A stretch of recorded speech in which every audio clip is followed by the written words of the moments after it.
Hi friends, అందరు మంచిగా ఉన్నారా? ఇక చేపల షెడ్ కాడన అయితే ఇంతకుముందు మేము బూడిద గుమ్మడికాయ విత్తనాలు పెట్టింటిమి. అప్పుడైతే మొలవలేదు.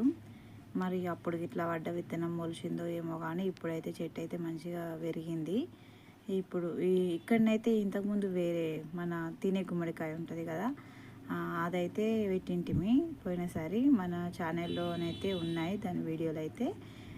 ఇప్పుడైతే ఇది బూడిద గుమ్మడికాయ అయితేనే అయింది.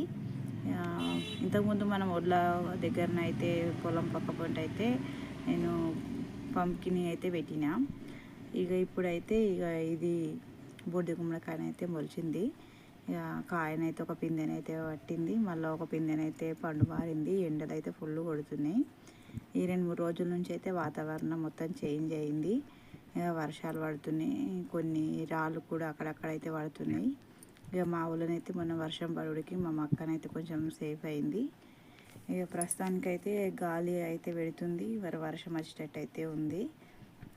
గడ్డి జొన్నకు కూడా మాకైతే ఇప్పుడు పర్లేదు, కొన్ని నీళ్ళు అయితే ఉన్నాయి, కొంచెం పోస్తుంది బోర్ అయితే. చూసేయండి ఫ్రెండ్స్, వీడియో ఇట్లా నచ్చితే లైక్ చేయండి, సబ్స్క్రైబ్ చేసుకోండి, నా ఛానల్ని సపోర్ట్ చేయండి ఫ్రెండ్స్.